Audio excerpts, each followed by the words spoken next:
somewhere in the lower parts of Mesopotamia. 2,300 years ago, man made the wheel. Look at these people. Those are my kind of people. Unga bunga, if you know what I'm saying. Hey, unga bunga. Since the dawn of time, man has always thirsted, quenched, if you will, had a need for... What's that? 1 second. Okay, I've just been sent a cease and desist from EA, so we will not finish that sentence. Oh, fuck it. We've had a need for...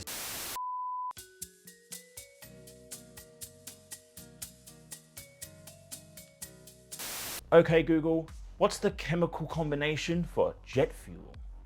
Welcome to Quick Video Game History, the series where, much like the creation of my child, is rushed, poorly researched, and usually disappointing for everyone but myself. Now, let's flash forward, or even hit the NOS, to the year 1973, where nothing else is going on. And the human race has done well to put the driving itch at bay, for now. But much like the blokes that I see at 7-Eleven at 3 o'clock in the morning, there's always that itch, right under the skin.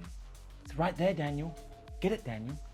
Itch them. So those genius boys in Japan cook up what is considered to be the first addition to the world of video game racing, the game Astro Race by Taito. And like the 70s, it's extremely on brand, filled with stars, lines, and dots. Not to leave you confused like a BMW driver when they see that little green arrow blinking on their dashboard, but it was a success, and soon every shopping center and arcade was filled with one of these monstrosities of motion sickness and sugar stickiness. Why was the steering wheel always covered in 7 layers of pizza grease? I don't know, Daniel. Why was your mum always in a robe every time that your friends came over? Point is, I don't have the answers, Daniel. Stop asking me. It wasn't until the massive surge of home consoles, or as I like to call them, no, I don't want to play on your GameCube, Daniel. I'm too busy playing Tony Hawk Pro Skater 3 with the cheats on and getting sick from the make-your-own Sunday bar at Pizza Hut.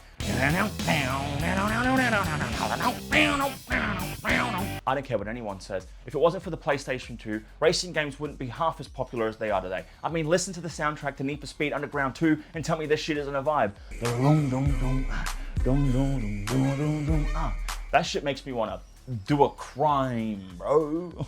In 2004, EA, which was actually pretty decent of a company back then, was on top of its game with its Need for Speed line series of games. Unfortunately, I have a PlayStation 2 8MB memory card for a brain, and I can't really remember much of these games. I just remember blasting that shit up the top of its volume and crashing as many times as I could. I feel as though people were in two camps with racing games back in the day. You had people like me who were more concerned playing the realistic games, and when I say realistic, I mean driving head on into traffic as fast as I can to get extra points on Burnout Paradise City. And then you had your Mario Kart and your battle racing games in general, like Crash Bandicoot, Mario Kart, other ones on the list that we don't remember on the script. Put them all behind me.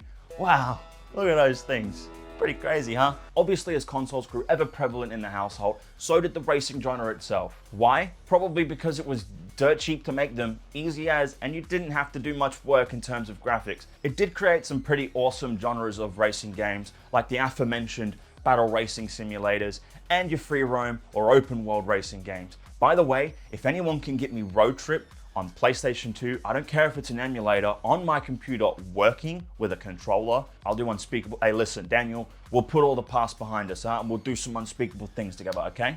That's not to say racing games didn't fall prey to the same, oh, well, if you're doing it in the game, you're gonna do it in real life. Which I never understood that argument, because to me as a kid, my mum's Kia Carnival was the closest thing I knew to a fucking space shuttle. I mean, how can you say that a controller correlates to this? How? Oh, okay, wait. They kind of look similar. Oh shit. Alright, there's always going to be several people trying to correlate the surge of traffic incidents with the surge of popularity in racing games. It's such low-hanging fruit. It could be used for anything. Like when some dickhead puts ice or water in a fryer at McDonald's. Is that because they play too much Overcooked 2? Huh? A little bit of too much Cooking Mama 2? Cookie Me Daddy? No, it's because they're a fucking moron, obviously.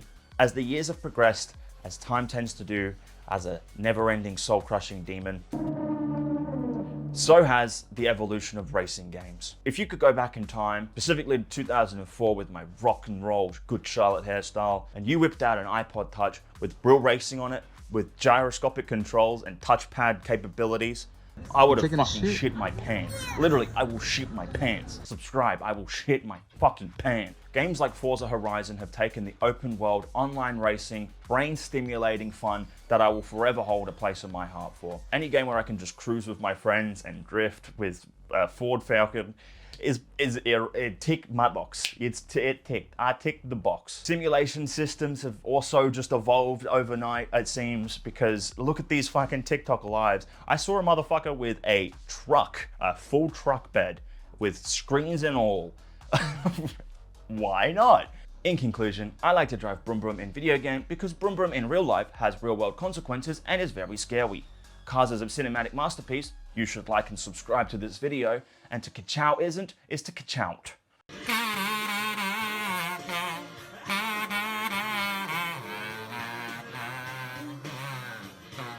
Oh hey, look, I see you trying to click off this video without subscribing. That's pretty rude. Did you know that this took 158 hours and a 7-man team to make? And you're just gonna click off this video, Daniel? After all we've been through? The ups and the downs, Daniel? Click it. I'm not going anywhere until you click it. Thank you. Was that so hard? It's free. Is it not?